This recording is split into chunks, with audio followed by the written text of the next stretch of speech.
Tendo cuidado de que ninguém se prive da graça de Deus e de que nenhuma raiz de amargura brotando vos perturbe e por ela muito se contamine. Hebreus 12:15.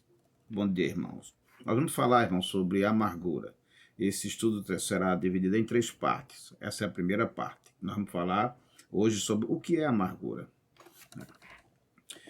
Nós somos seres sociais e, assim sendo, nosso crescimento como indivíduos tem muito a ver com os laços que estabelecemos com as outras pessoas, com os outros indivíduos, né? E que se desdobrará em satisfação ou não com a vida.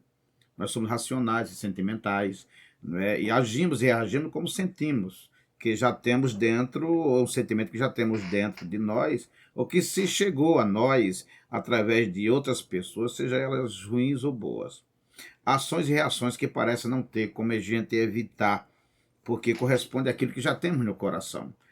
Se forem bons, certamente contribuirá para o nosso crescimento espiritual e seremos pessoas melhores para nós mesmos e para as outras pessoas. Se esses sentimentos são ruins, se essas coisas são ruins, nós precisamos urgentemente tratar do nosso coração, procurar eliminar esse pensamento ou sentimento, admitindo-o primeiramente, depois procurando ajuda e então enfrentá-lo a ponto de tratar como se for necessário, ou como for necessário.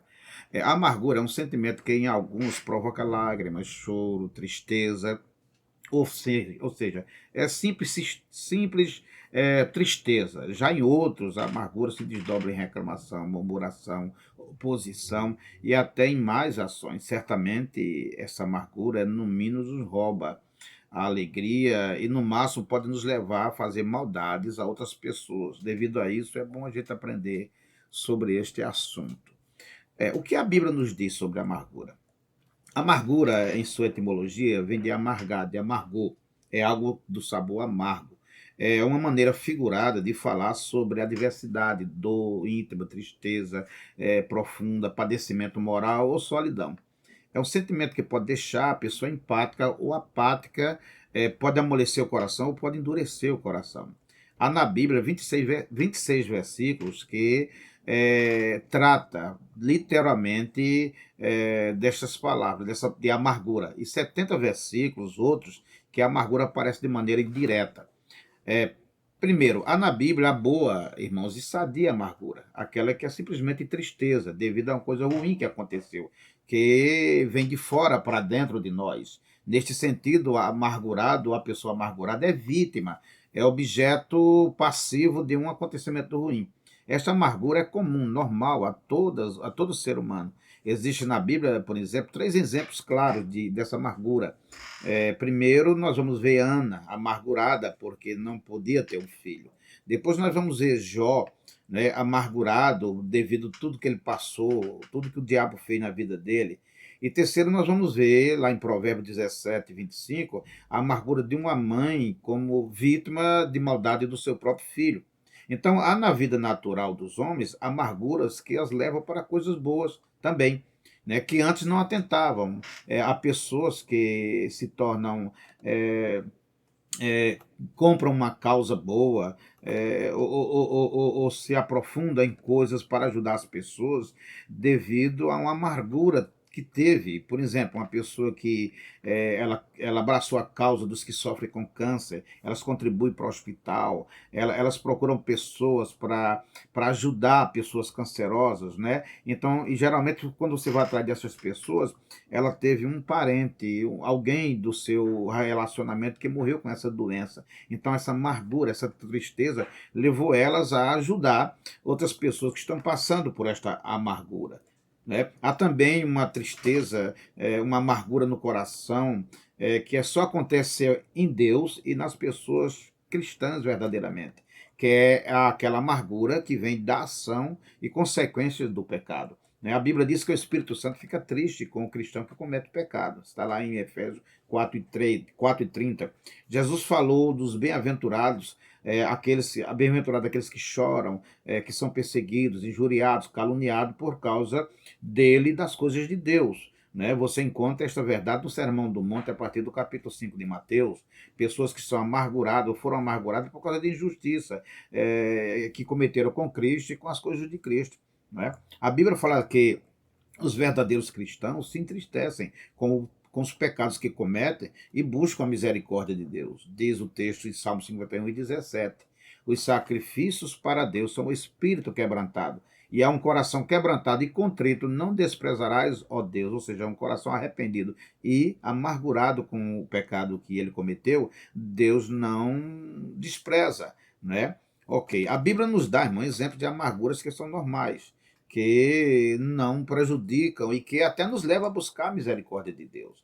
A amargura de Ana levou ela a orar a Deus, né, que contemplou a sua oração e lhe deu um filho. A amargura de Jó, pelo que ele sofreu, né, ele, o que é que aconteceu? Ele levou ele a um relacionamento mais íntimo com Deus e ele disse na frente que tudo valeu a pena, porque antes o seu relacionamento não era tão profundo como era agora, né? Mas nós temos também a amargura de Davi, que depois de ter cometido graves pecados, adultério, assassinato, ele ficou amargurado ao ponto de perder a alegria da salvação.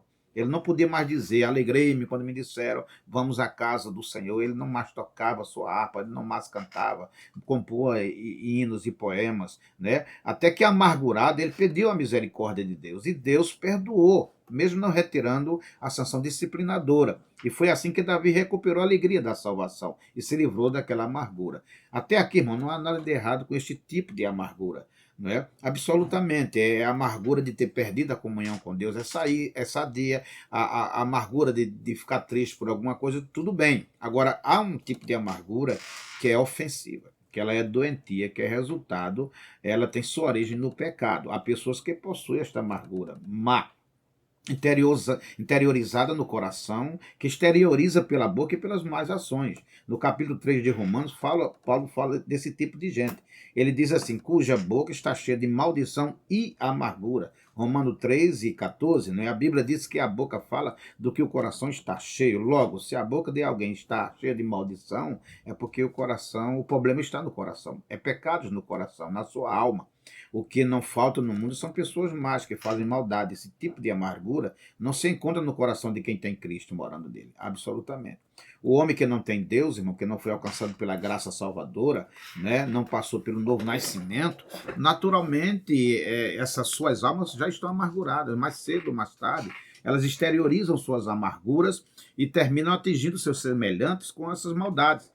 Veja que no contexto de Moisés, estas palavras eram idólatras. Ou Moisés fala de pessoas que tinham maldade no coração porque elas eram idólatras, elas rejeitavam o verdadeiro Deus e criaram deuses falsos, a imagem delas mesmas. Há vários exemplos bíblicos de pessoas assim. O primeiro, claro, o primeiro amargurado que já apareceu foi o próprio anjo caído, né? O anjo caído, ele certamente amargurado, porque o seu orgulho, ele tem inveja de Deus, né, levou ele a querer a pecar contra Deus. No lado humano, nós temos Caim, que odiou seu irmão sem motivo, enquanto seu irmão Abel oferecia a Deus um sacrifício, como seu pai Adão havia ensinado, um sacrifício cruento, que tinha significado tipológico, que falava do sacrifício do Senhor Jesus Cristo, que ia morrer na cruz do Calvário. Caim ofereceu um sacrifício conforme sua cabeça, o seu coração, não é? E ficou aborrecido porque Deus não aceitou e ele terminou, por causa disso, assassinando seu próprio irmão. Herodes o Grande, né? O Grande, amargurado por uma notícia de que havia nascido o rei dos judeus, perseguiu Jesus quando tinha ainda 2 anos de idade e mandou matar todas as crianças dessa idade. Né? A amargura de Herodias, que pediu para que a filha pedisse a cabeça de João Batista, depois de ter dançado, e Herodes Antipas dizer que ela poderia pedir o que quisesse, ela pediu que a cabeça de João. Judas, amargurado por amor ao dinheiro, traiu o Senhor Jesus por 30 moedas de prata.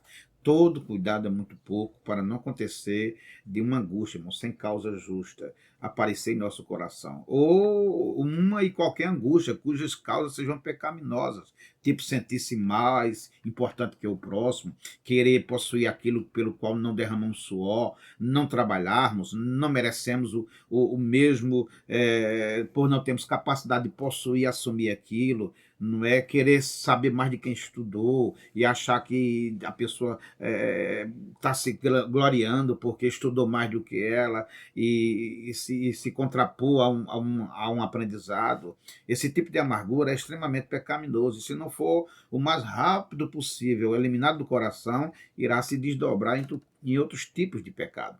A amargura, irmão, como sinônimo de tristeza por uma causa sofrida, por uma dor sentida, é natural e até sadio, visto que quem não se angustia por ver uma injustiça campear livremente, quem não está angustiado com essa situação, dessa situação no Brasil de tanta corrupção? Quem é que não se angustia por ver tanta maldade, pessoas inocentes sofrendo por causa disso? Evidentemente, meus irmãos, que esse tipo de maldade, ela é de angústia, ela é extremamente justa, não é? Ela não tem nada de mais, mas também ela não leva as pessoas a angustiar as outras, a ofender as outras. Ela para aqui, não é? Esse tipo de gente que sente essa angústia, o que é que ela faz? Ela procura Jesus.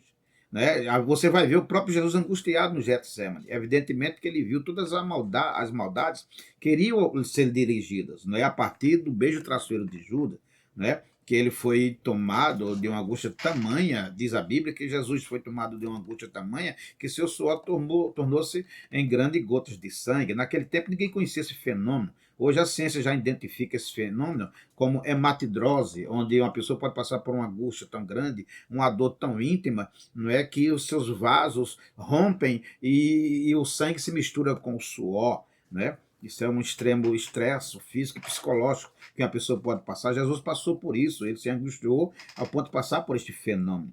Porém, Jesus nunca foi instrumento de amargura na vida de ninguém. A Bíblia diz que quando ele injuriado, não injuriava. Quando perseguido, não perseguia, mas entregava aquele que julga retamente.